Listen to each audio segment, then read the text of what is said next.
So today we are looking again at the part B of the wrong reasons why people enter into relationships. And like I fondly say, if you enter into the relationship with the wrong motive, then you've most likely entered with the wrong person. So you need to see the motive and the reasons or your motivations for entering into relationships. And like I always say, one of the greatest decisions you will ever make in life, which will have dire consequences in this life and even your future, is your choice of a partner. You didn't have the option to choose your parents. You didn't have the option to choose your siblings. You are stuck with them anyhow. However, you have the option to choose your life's purpose or your life's partner.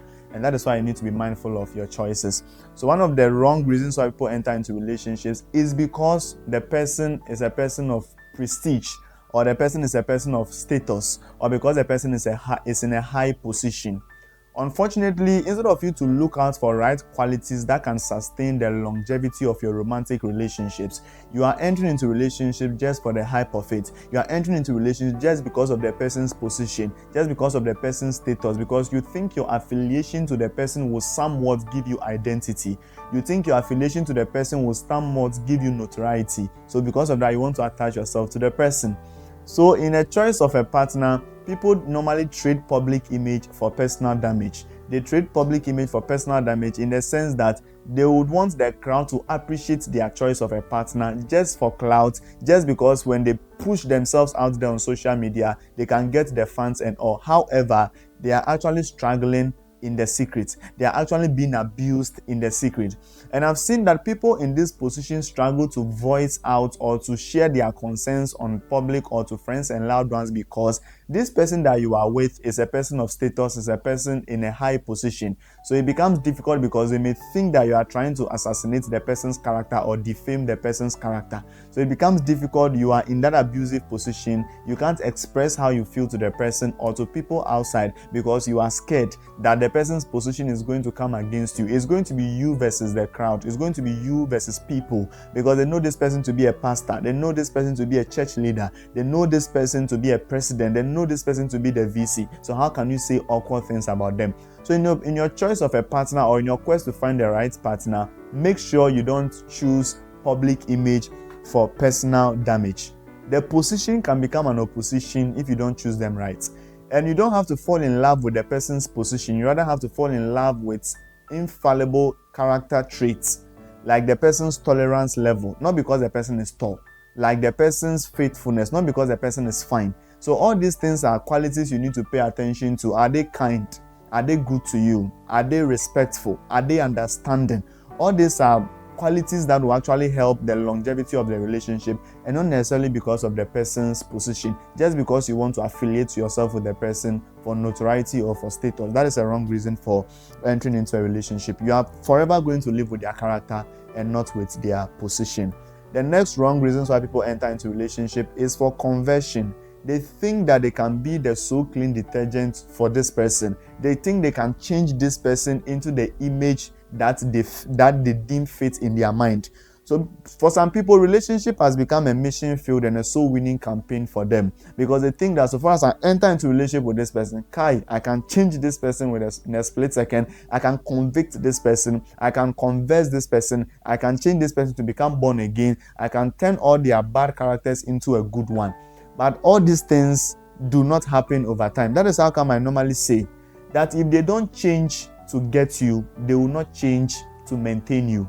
If this person did not become better just because they wanted to pursue a relationship with you, because for what I know, people usually put their best foot forward when they are looking for romantic partners. But if this person is not even willing to become better, to better themselves with their character traits, their actions, their inactions, and their reactions, just so that they can embrace and appreciate the relationship with you, then trust me, they are never going to change to maintain you, because the hardest part was for them to get you. And if they were able to get you on silver platter, then trust me, there is no motivation or incentive again they can get to maintain you in order to become better in order to maintain you. Because people are less motivated as the relationship transgresses. That is why you need to ask yourself this question. If the person doesn't change in the long haul, let's assume the worst. We know we should be optimistic, we should think for the better, we should be hopeful, but we are just assuming if this person doesn't change for the rest of their lives, are you going to be happy being with them for the rest of your life? These are questions you need to be very honest with yourself and do a soul search to answer this question yourself. So if they don't change to get you, trust me, they are never going to change to keep you. You should never be their primary motivation for a change. If they are supposed to get better, it shouldn't be necessarily because of you. They should see the whatever their character flaw is causing. They should understand that what they are doing is actually not helping themselves, their lives, their destinies, and the relationships around them. But if they are going to agree or decide to change just because of you, just because they want to keep you from nagging, just because they want to enter into a relationship with you, that is their sole primary reason why. Trust me, that change is not going to last for the long haul. Until they have seen the reason why they need to change, until their reason for a change is based on purpose, is based on a sense of direction for their life, is based on the feedback they have received from their parents and their siblings and the relationship they have around them, and based on themselves, how that character flaw is actually harming them, affecting their health and their mental space and all.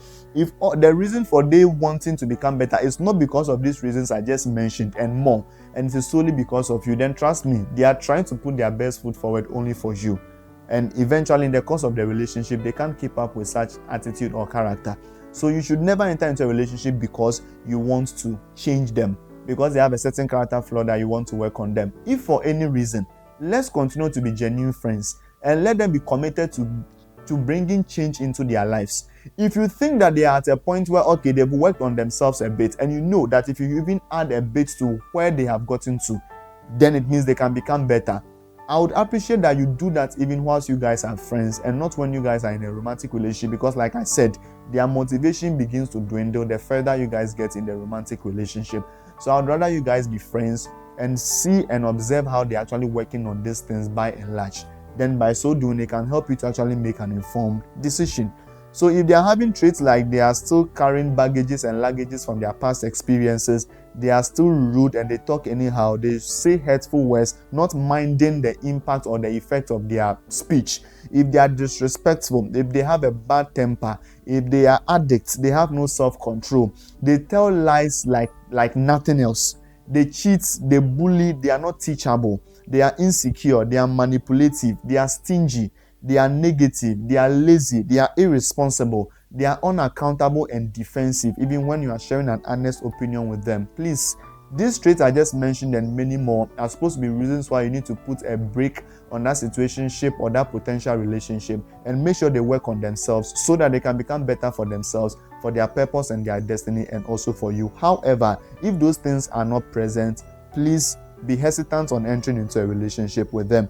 The next wrong reasons why people enter into relationship is because of sex and pregnancy related issues. Some people are still find themselves in a situationship or in an abusive relationship just because they feel this person was the one who disvirgined me, so I cannot but to stay. Because you have become emotionally attached to this person, so you cannot but to stay. Because you feel you have given something of great value, worth to this person, so you cannot but to stay.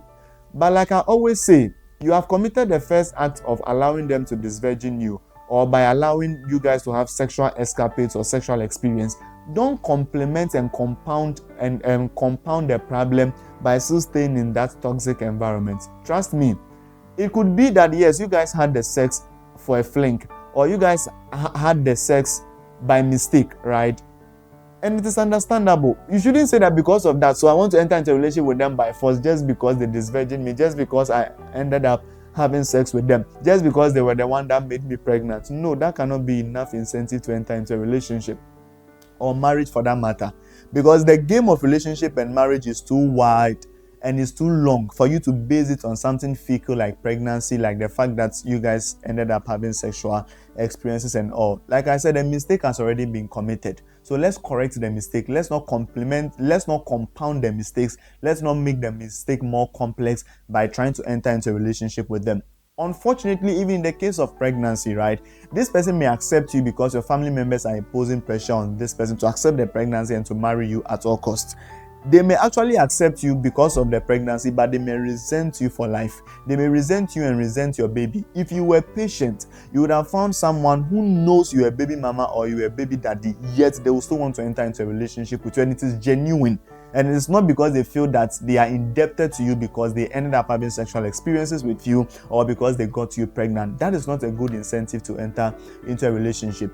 If you have chanced upon this story in ancient Israel about Jacob and Leah and Rahel, you realize that Jacob didn't actually love Leah. So because of that, all the children that he gave birth to with Leah, all the children that he actually had with Leah,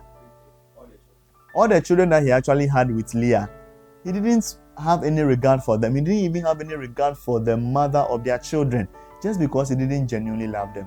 So it is to let you understand that yes, he may accept the pregnancy just because of families may be badging him to do so. Peers may be badging him to do so. He may feel pity for you, so he decides to do so. But the truth is that he may not love you, he may not love your children, he is going to resent you for life and for the rest of your lives. That is why pregnancy and sex-related issues cannot be the reason why you should pursue a long-lasting relationship. Outside of the pregnancy and the sex, do they genuinely love you? Genuinely. Not because you think you guys have become bonded sexually. Not because you think the sex is good, so you can't let them go. Not because you think you become attached to them, so you can't let them go. Not because you think this person has disvirgined you, so you can't let them go. Those reasons should be put aside and ask yourself very honest opinions and honest questions whether this person truly loves you, whether you love this person outside the context of sex and pregnancy. Other than that, then you need to be honest with yourself. You need to seek for counsel and mentorship and learn to prevent that relationship from happening in the first place. Else, it is going to be a disaster for you. So sex and pregnancy can never and should never be the primary motivation and reason for entering into a relationship and marriage for that matter. The next wrong reason why people enter into relationship is to check themselves out. And I hear this a lot. You are in a dating relationship just because the person said he wanted to date you, with no purpose, with no direction, with no intention, with no goal in mind. And most times, marriage should be the motivation, because relationship is not a destination. Dating is not a destination. It is supposed to be a vehicle to transfer or translate you into your destination. That should be marriage. So if there's no purpose and intention for the dating or for the relationship, and you guys are just doing it to check yourselves out, then you can better check yourselves out whilst you guys are friends. Because you will end up becoming emotionally attached to this person, and you said you are still checking the person out, and you find out certain traits about this person that are not worthwhile, that are not worth pursuing. What do? Unfortunately, because you have become attached to this person emotionally, it becomes difficult to break the bond of attachment. So you decide to just stroll or to drag yourself along just because you feel like, yes, you've been emotionally attached, your emotions have been invested, your time has been wasted, your resources have also gone into the relationship. So rather, you guys should be friends. Then all the check-ins and the diggings and the observations you need to do in the friendship stage, you can do them. Now, you can make the argument that, by God, you can't know people all around. You can't know everything about them before you start dating them, which is true. But at least have a chunk of knowing certain things about them. On the major part, know a lot of things about them. As you guys evolve in the relationship, there may be other aspects of themselves that you may finalize or you may get to know once the relationship progresses, and that is okay. But you don't enter into a relationship with a person just because of. You don't enter into a relationship with a person because you want to now check the person out to see if you guys are eligible. No, you can check eligibility and compatibility in the friendship stage so that you don't become emotionally attached. So let me paint this scenario to you. So you enter into a relationship with someone to check for compatibility and eligibility to know whether they are the right person for you. You find out that no, they are not the right person for you. What do? You end that relationship that your emotions has already been invested. Then you move into another relationship to check them out, to check for compatibility and eligibility. Then you find out certain things about them that you don't like, you don't appreciate. What do? You end that relationship again. Then you enter into a relationship with another person. I think all these things are emotionally draining. And you see, this is the source of all the multiple relationship experiences that we are packing around us, which is actually affecting our emotions and the next relationship that we are entering into. You can save yourself of all those drama and all those negative experiences by remaining friends and keeping your options open to others so that you can actually screen list them better, check for the eligibility and the compatibility as much as possible, learn to pray the prayer of inquiry to check your spirit and discernment and your gut whether this person is actually the right person for you. Then you observant to check the person's character traits and all, how they speak, how they react to things, how they feel, how they think. All these things can be done in the friendship stage before you catapult it into the relationship dynamic with the mindset that we are going to end up in marriage. But you can't enter into relationship just because you want to check them out, just because you want to check for eligibility and compatibility. Please do that in the friendship stage so that you don't carry out a lot of negative experiences which will eventually decolor the future of your romantic relationship. The final wrong motive or reasons why people enter into relationship is because of mere prophecies and spiritual revelations. People enter into relationships because the person told them that God told me to come and tell you that we should date. God told me to come and tell you that we should marry. Or sister so and so, brother so and so, I saw you in my dream and you were holding a flower and I was also holding a flower and we're walking down the aisle. Really? See, if anything, it is our Father, not your father. God is our Father. If He has spoken to you, you should also speak to me, because God is not a gossip. So if God has something to commit to my trust, something that is so threatening like having a destiny partner, I don't think you should be the only voice of reasoning here. God should also speak to me. The reason why people do that is because they are immature, they are insecure, they are not man enough, so they hide behind God said I should come and tell you to toast a proposal. Fine.